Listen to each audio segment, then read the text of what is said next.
حامیم عین سین قاف. په همدې ډول برلاسه او د حکمت خاوند خدای تا ته تل وحی کوي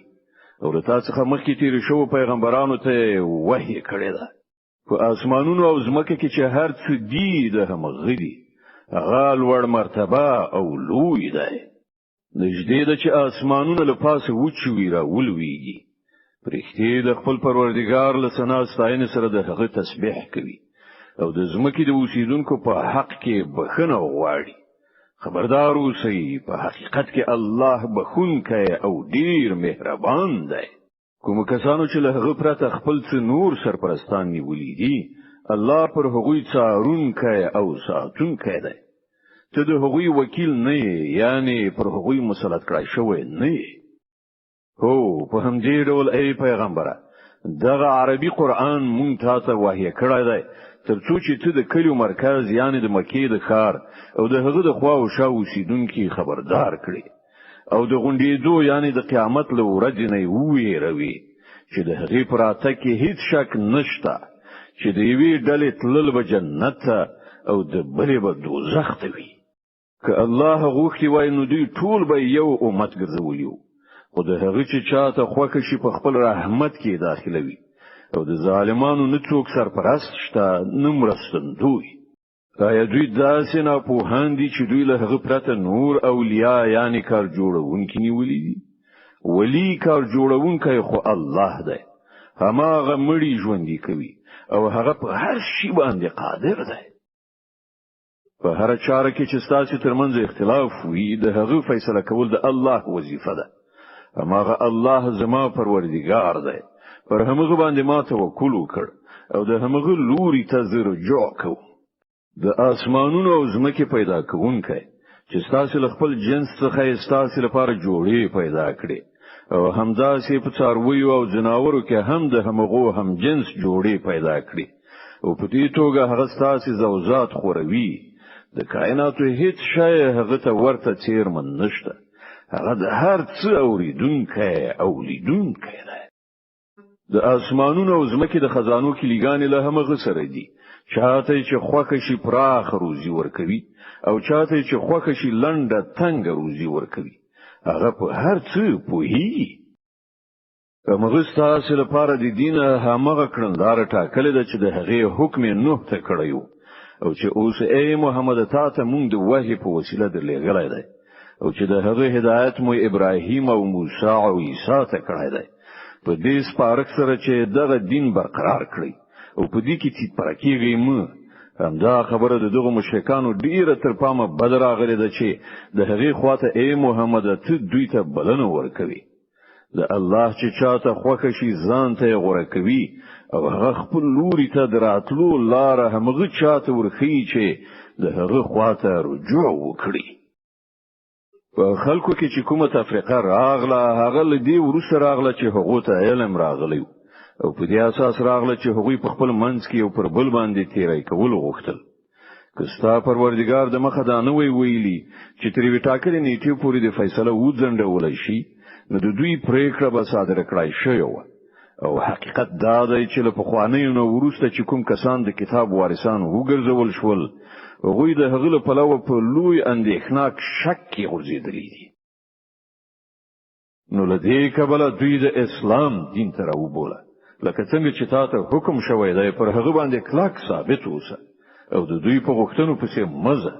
او دوی ته وایي چې الله چې هر کتاب نازل کړی دی ما پر هغه باندې ایمان راوړ. ما ته امر شوی دی چې زه ستاسو په منځ کې عادل وکړم. هغه الله زمون پروردګار هم دی او ستاسو پروردګار هم. زمونږ عملونه زمونږ لپاره دي او ستاسو عملونه ستاسو لپاره دي. زمونږ او ستاسو په منځ کې کومه جګړه نشته. الله به یو ورځ مونږ ټول غونډ کړي او د هغه لوري ته د ټولو ورتګ ده. د الله بلنې ته لبیک ویلو نو وروسته چې کوم کسان لبیک ویونکو سره د الله د دین په باب جګړې کوي د هغو دلیل تراشي د هغو د پروردګار په نزد باطله ده او پر هغو باندې د هغه غضب ده او د هغو لپاره سخت عذاب ده. د الله ماغه الله دی چې هغه په حق دغه کتاب او تل نازل کړی دی او ته څه خبرې خای چې د فیصله ساعت یعنی قیامت را نږدې شوی وي کوم کسان چې د هغه یعنی قیامت پر اتګ ایمان نه لري هغه خو د هغه لپاره بیړه کوي مګر څوک چې پر هغه ایمان لري هغه ورڅخه ویریږي او په هیږي چې په باوري ډول هغه راتونکی دی خو واوري کوم کسان چې د قیامت پر اتلو کې شک چونکي بحثونه کوي هغه ډیر زیات په گمراهۍ کې دي الله پر خپل بندگانو ډیر مهربان دی چاته چې څه خوښوي رزق ورکوي او هغه ډیر زور او برلاسی دی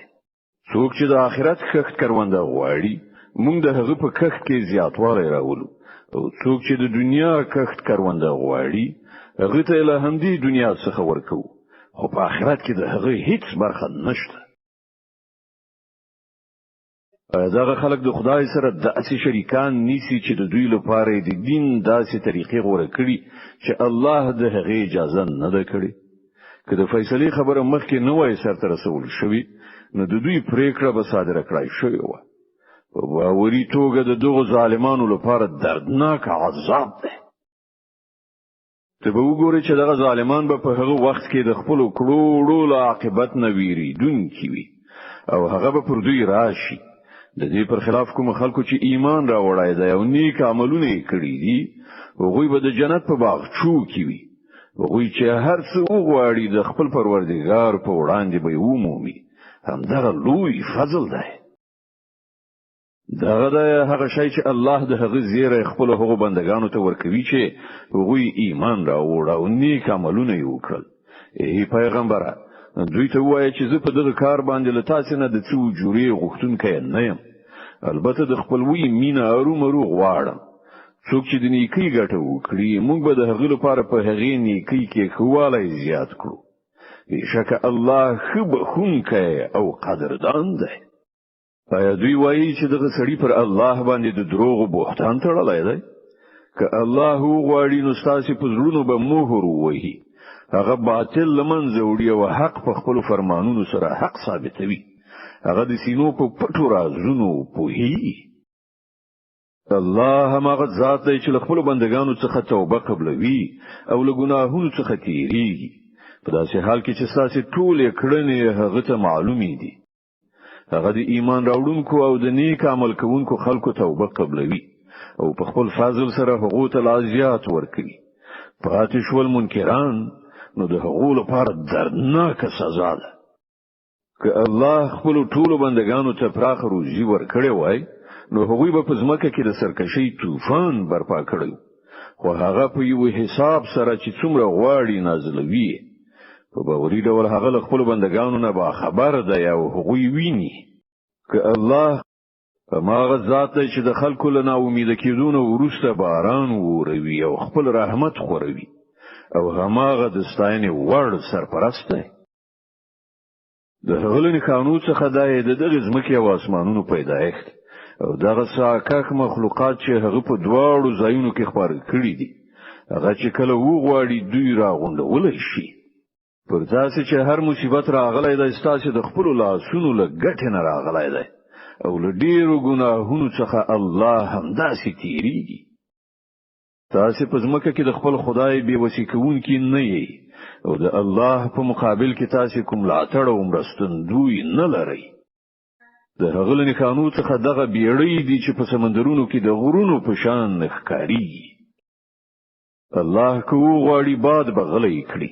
او دوی به د سمندر پر شا ټپ ولاړ پاتې شي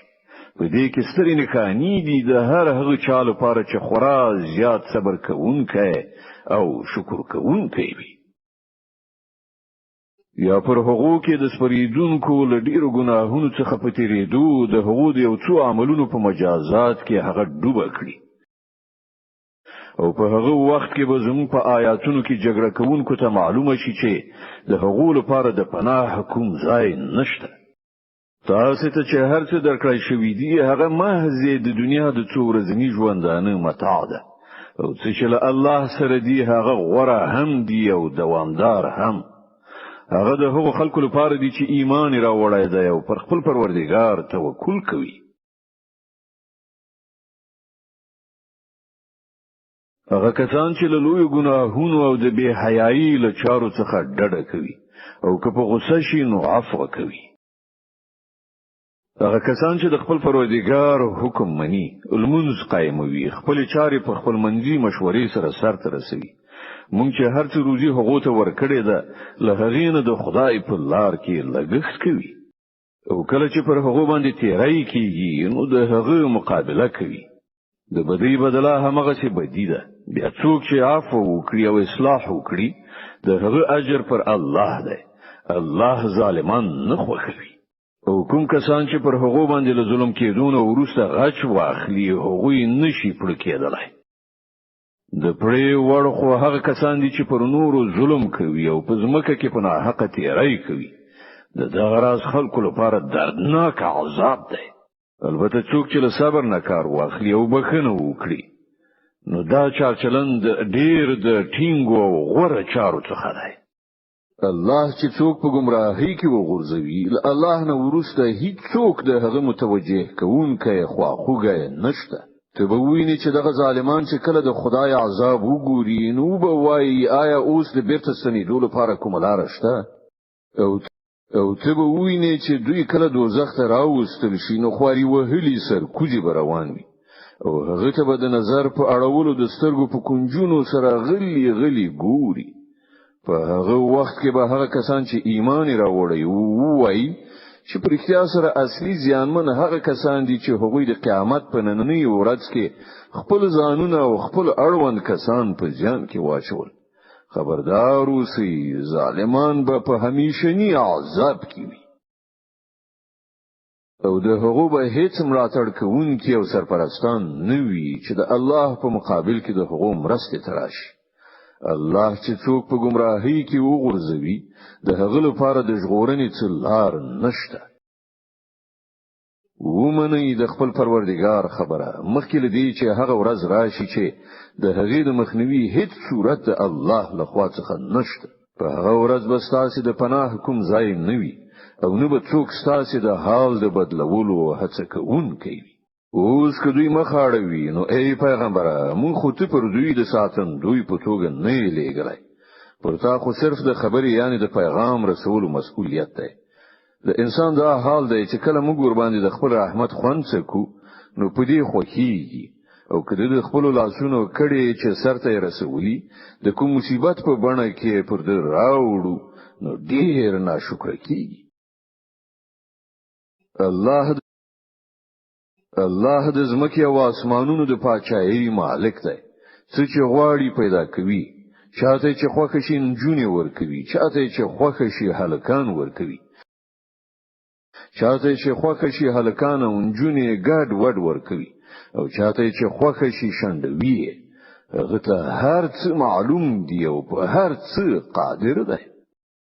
هیڅ بشر دا مقام نه لري چې الله له هغه سره مخامخ خبري وکړي یا خود هغه خبرې په وحی یعنی اشاری سره وي یا د پردې تر شا یا کوم پیغام راوړونکی یعنی پرختلیږي او هغه د هغه په حکم سره هر څه چې هغه غواړي وحی کوي. هغه لوړ او د حکمت خاوند دی. او په همدې ډول ای محمد مونږ یو روح یعنی قرآن ته وحی کړی دی. ته هیڅ نه پوهېدل چې کتاب څه وي او ایمان څه وي، خو هغه قرآن مونږ ورنه وګرځوله چې په هغه سره مونږ له خپل بندگانو نه چې چاته مو خوښ شي لار خيو. په یقیني ډول ته د سمې لارې لوري ته رهبري کوي. د هغه خدای د لارې لوري ته چې د زمکه او اسمانونو هر شي مالک دی. خبردار اوسئ، ټول چارې د الله خواته ورګرځي.